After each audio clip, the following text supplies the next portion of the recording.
ज्या गोष्टी नाही समजल्या तर त्या गोष्टी कुठं विचारायच्या, आपल्या घरी जाऊन विचारायच्या काय ते. तशा पद्धतीमध्ये म्हणजे पार्वती मी तुला भागवत कथा सांगायला तयार आहे, परंतु माझी एक आट आहे बरं काय. कोणती आट आहे तर म्हणजे पहा, मी ज्या ज्या वेळेला काय करीन,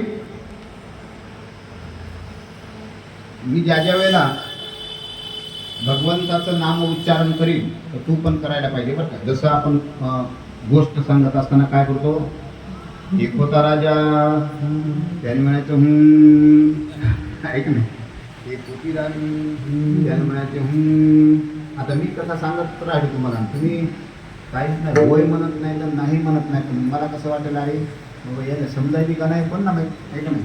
जर समजा तुम्हाला नाही जरी समजलं, तुम्ही मान जर हलवली तर मला बरं वाटते ना.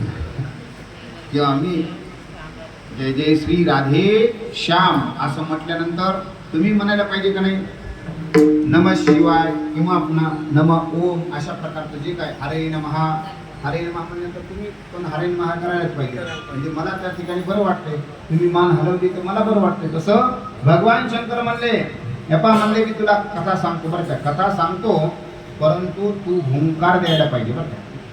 हुंकार ते काय हरकत नाही, पण कसं असते पहा, भगवंताचं चरित्र, भगवंताच्या कथा श्रवण करत असताना माणसाला झोप येत असते जास्त. आणि ते झोपीला निद्रा देवीला वरदान आहे ना, आहे का नाही, निद्रा देवीला वरदान आहे.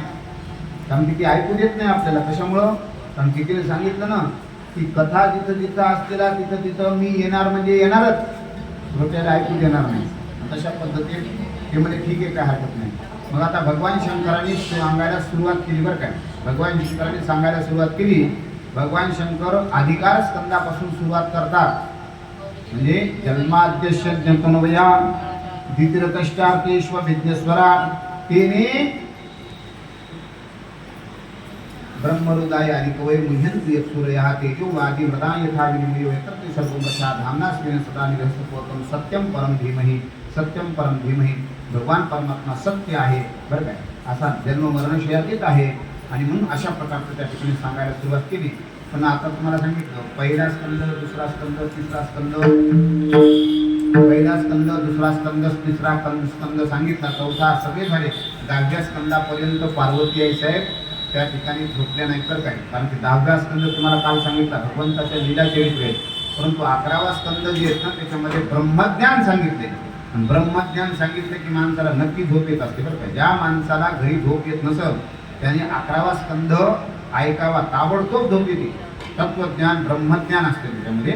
आता पहा ना, तुम्हाला PhD जरी करायची जरी असेल ना तर PhD मध्ये भागवताचा 11वा स्कंद घ्यायचे बरं का.